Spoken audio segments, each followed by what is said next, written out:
پاکستان کی انسداد منشیات مرکز کو نشانہ بنائے جانے کے جھوٹے افغان دعوے کی تردید اے آئی سے تیار کردہ مصنوعی کلپ فیکٹ چیکس کا سامنا نہ کر سکا۔ وزارت اطلاعات کے مطابق نشانہ بنایا گیا فینکس کیمپ عسکری دہشت گردی کے لیے گولہ بارود کا ذخیرہ ہے۔ افغان طالبان جس مقام کا دعویٰ کر رہے ہیں وہ فینکس کیمپ سے کئی کلومیٹر کے فاصلے پر واقع ہے۔ اصل اسپتال ایک کثیر المنزلہ عمارت ہے۔ نشانہ بنائے گئے عسکری دہشت گردی کے ڈھانچے کی نوعیت اس سے مختلف ہے۔ فرق سے حقیقت اور جھوٹ واضح ہو جاتا ہے۔ مبینہ انسداد منشیات مرکز کو فوجی کیمپ میں مہلک گولہ بارود کے ذخیرے کے ساتھ کیوں رکھا جائے گا؟ اس سوال کا جواب بھی تاحال سامنے نہیں آیا۔ وفاقی وزیر اطلاعات عطا تارڑ نے کہا پاکستان نے ان تنصیبات کو نشانہ بنایا جو دہشت گرد گروہوں کی معاونت کے لیے استعمال ہو رہی تھی۔ طالبان حکومت کے جھوٹے دعوے افغان عوام اور دنیا کو گمراہ نہیں کر سکتے۔ افغان طالبان نے اپنی ہیرا پھیری پر مبنی پوسٹ حذف کر دی۔ پاکستان کا آپریشن غضب للحق جاری۔ پاک افواج کے کابل اور ننگرہار میں کامیاب فضائی حملے۔ کابل میں تکنیکی سپورٹ انفراسٹرکچر اور ایمونیشن سٹوریج تباہ کر دیا گیا۔ سیکیورٹی ذرائع کے مطابق ننگرہار میں بھی ملٹری تنصیبات سے ملحقہ لاجسٹک انفراسٹرکچر تباہ۔ خیبر سیکٹر سے ملحقہ فوجی پوسٹوں کو اینٹی ٹینک گائیڈڈ میزائل کے ذریعے نشانہ بنایا۔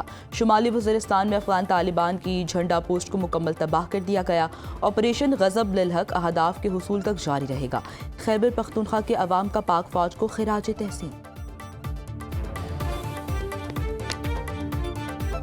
مارچ کی ایندھن ضروریات مکمل۔ اپریل کے لیے بھی منصوبہ بندی کر لی۔ وزیر اعظم کی زیر صدارت ایندھن کی بچت اور کفایت شعاری سے متعلق جائزہ اجلاس میں بریفنگ۔ وزیر اعظم کی وزیر پیٹرولیم کو درآمدات کی سپلائی چین بہتر بنانے کے لیے متحرک ہونے کی ہدایت۔ شہباز شریف کا حالات کی بہتری تک تمام اداروں کو ہنگامی اقدامات کے لیے تیار رہنے کا حکم۔ اجلاس کو آگاہ کیا گیا تمام صورتحال کی نگرانی کی جا رہی ہے۔ پیٹرولیم مصنوعات کا مکمل ریکارڈ رکھا جا رہا ہے۔ محکموں کی تیل کی کٹوتی کے مثبت نتائج سامنے آ رہے ہیں۔ بچت اقدامات سے عوام کو ریلیف فراہم کرنے میں مدد ملے گی۔ ملکی ضروریات پوری کرنے کے لیے ملک میں ادویات کا مناسب ذخیرہ موجود ہے۔ وفاقی وزیر خزانہ محمد اورنگزیب کا کہنا ہے ملک میں ایندھن کی دستیابی کی پوزیشن تسلی بخش ہے۔ گھبراہٹ میں خریداری یا غیر ضروری ذخیرہ اندوزی کی کوئی ضرورت نہیں۔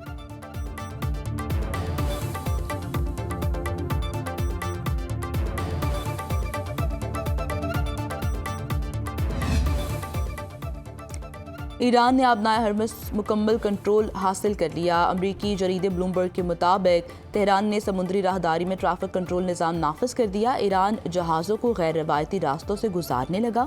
آبنائے ہرمز سے گیمبیا اور بھارت کے ٹینکر ایرانی اجازت سے گزرے۔ روایتی راستوں پر ایران کا جہازوں پر حملے یا بارودی سرنگیں بچھانے کی ممکنہ پلان کی نشاندہی۔ آبنائے ہرمز کی بندش سے توانائی بحران شدت اختیار کرنے لگا۔ عالمی منڈی میں خام تیل 2% مہنگا۔ برینٹ کروڈ آئل کا ایک بیرل $102.69 کا ہو گیا۔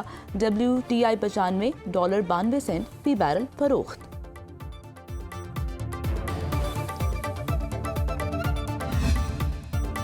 ٹرمپ کے آبنائے ہرمز کھلوانے کے لیے عالمی مدد نہ ملنے کے شکوے۔ امریکی صدر نے اوول آفس میں میڈیا سے گفتگو میں کہا نیٹو پر اربوں ڈالر خرچ کیے لیکن وہ ہمارے دفاع کے لیے موجود نہیں۔ ہم نیٹو کے لیے موجود رہے، ہمیں ضرورت پڑی تو وہ غائب ہیں۔ جن ملکوں کا تیل آبنائے ہرمز سے جاتا ہے وہ اب آگے آئیں۔ چین اور دیگر ممالک آبنائے ہرمز کو محفوظ بنانے کے لیے بحری بیڑے بھیجیں۔ چین کا دورہ کرنا چاہتا ہوں لیکن مجھے امریکہ میں موجود رہنا پڑے گا۔ چین کا دورہ 1 ماہ کے لیے مؤخر کرنے کی درخواست کی ہے۔ برطانوی وزیر اعظم نے مایوس کیا۔ امریکہ نے ایرانی رجیم کا خاتمہ کر دیا۔ آبنائے ہرمز میں بارودی سرنگیں بچھانے والی کشتیاں ڈبو دی۔ ایران کا بحری اور فضائی دفاع مکمل طور پر ختم ہو چکا۔ پرتشدد لوگوں کے پاس ایٹمی ہتھیار نہیں ہونے چاہیے۔ ایران کے پاس ایٹم بم ہوتا تو وہ ہمارے خلاف استعمال کرتا۔ ایران اپنے پڑوسیوں پر میزائل حملے کر رہا ہے۔ ایران تباہی کرنے کے بعد مشرق وسطیٰ کی قیادت کرنا چاہتا ہے۔ میرے خیال میں ایران کے نئے سپریم لیڈر بھی زندہ نہیں۔ ایران میں مذاکرات کے قابل کوئی قیادت موجود ہی نہیں۔ یورپی یونین کا بھی ایران جنگ میں شمولیت سے صاف انکار۔ وزرائے خارجہ اجلاس کے بعد آبنائے ہرمز میں کسی بھی آپریشن میں حصہ نہ لینے کا اعلان۔ خطے میں کشیدگی کم کرنے کے لیے سفارتکاری ہی بہترین راستہ قرار۔ یورپی یونین کا مشرق وسطیٰ کے لیے $525 ملین انسانی امداد کا اعلان۔ امریکہ ایران جنگ اور لبنان پر اسرائیلی حملوں سے متاثرہ لوگوں کو ریلیف کے لیے استعمال کی جائے گی۔ یورپی یونین کی انسانی حقوق کمیشن کے قائم مقام سربراہ حاجہ لہبیب نے کہا یورپی یونین جنگ سے متاثرہ خطے کی امداد کے لیے مسلسل آگے بڑھ رہی ہے۔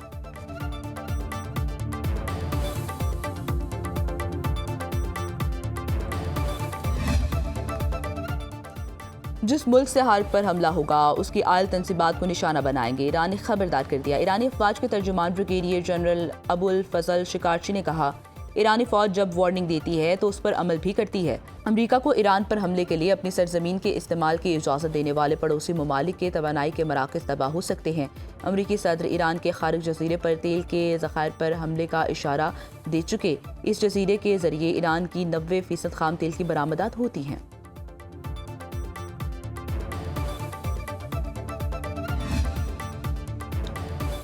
ایران نے امریکہ کے ساتھ خفیہ رابطوں کی خبروں کو پروپیگنڈا قرار دے دیا۔ وزیر خارجہ عباس عراقچی نے امریکہ سے حالیہ رابطوں کی خبروں کو مسترد کرتے ہوئے کہا، میرا آخری رابطہ اس وقت ہوا جب امریکہ نے ایران پر فوجی حملہ نہیں کیا تھا۔ امریکی حملے نے سفارتکاری کو ختم کر دیا۔ میرے اور امریکی نمائندے اسٹیو وٹکوف کے درمیان کوئی رابطہ نہیں ہوا۔ رابطوں کا دعویٰ تیل کے تاجر اور عوام کو گمراہ کرنے کے لیے کیا جا رہا ہے۔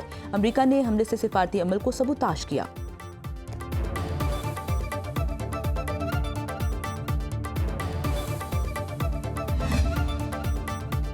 اسرائیل کا ایرانی نیشنل سیکیورٹی کونسل کے سربراہ علی لاریجانی کو شہید کرنے کا دعویٰ۔ امریکہ اور اسرائیل کے ایران پر نئے حملوں میں 9 افراد شہید، 7 زخمی۔ عراق میں ایک ہی خاندان کے 4 افراد کی شہادت، 3 روز کا نومولود اس کی 2 سالہ بہن، ماں اور دادی شہید۔ امریکہ اور اسرائیل کی تہران، ہمدان، اصفہان، شیراز اور تبریز پر بمباری۔ تہران میں شاہی محل کے قریب دھماکے، خمین میں بوائز اسکول کو نشانہ بنایا گیا۔ چاہ بہار کے قریب پہاڑ پر فوجی تنصیبات پر فضائی حملہ۔ ہلال احمر کے مطابق اسکولز اور طبی مراکز سمیت 46,000 رہائشی عمارتیں تباہ ہو گئیں۔ ایران میں 30 لاکھ افراد بے گھر ہو چکے۔ بحرینی ڈیفنس فورس کے مطابق بحرین نے اب تک 350 ایرانی میزائل اور ڈرون تباہ کر دیے۔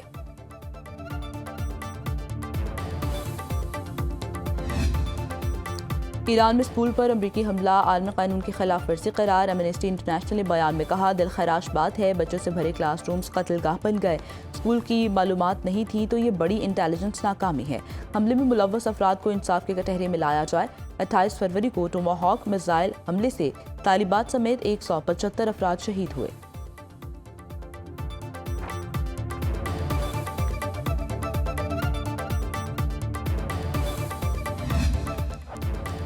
ایران کے اسرائیل پر ہائپرسونک فتح، عماد اور قدر میزائلوں سے تابڑ توڑ حملے۔ آپریشن وعدہ صادق چہارم کی 57ویں لہر میں تل ابیب دھماکوں سے گونج اٹھا۔ پاسداران انقلاب کے مطابق تل ابیب اور بن گوریا میں فوجی اہداف کو نشانہ بنایا گیا۔ ایران نے خطے میں موجود امریکی فوجی اڈوں پر سالڈ فیول میزائل فتح، ذوالفقار اور سمارٹ خودکش ڈرونز داغے۔ بغداد میں امریکی سفارت خانے پر ڈرون اور راکٹ حملوں کی بارش۔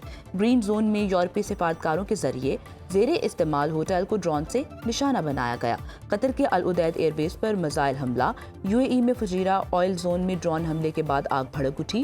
ابوظبی شاہ گیس فیلڈ کو بھی ڈرون سے نشانہ بنایا گیا۔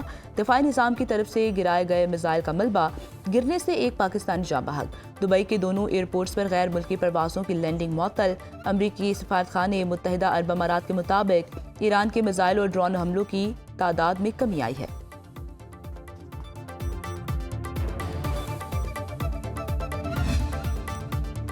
ایران سرنڈر نہیں کرے گا، صدر مسعود پزشکیان کا 2 ٹوک اعلان۔ نیکسٹ پر جاری بیان میں کہا، ایران نے امریکہ اور اسرائیل کے ساتھ جنگ کا آغاز نہیں کیا۔ خطے میں ایران کے خلاف امریکی فوجی اڈوں کا استعمال بند ہونا چاہیے۔ امریکہ ایران اور ہمسایہ ممالک کے درمیان تعلقات خراب کرنا چاہتا ہے۔ ایران کے خلاف صہیونیوں اور امریکی جارحیت روکے بغیر خطے میں امن ممکن نہیں۔ حملوں سے محفوظ ایران کی ضمانت کے بغیر جنگ کے خاتمے کی بات ہی بے معنی ہے۔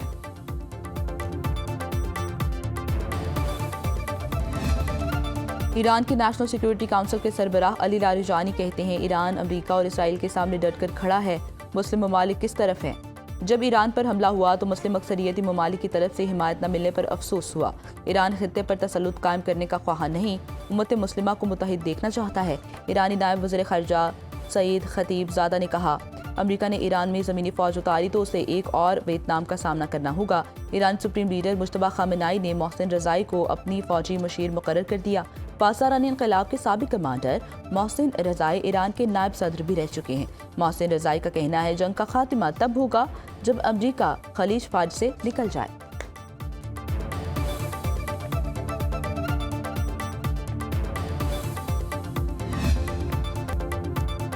پاک فوج دہشت گردی کے خلاف جنگ لڑ رہی ہے، ہمارا ملک اس وقت حالت جنگ میں ہے۔ سینئر وزیر سندھ شرجیل انعام میمن کا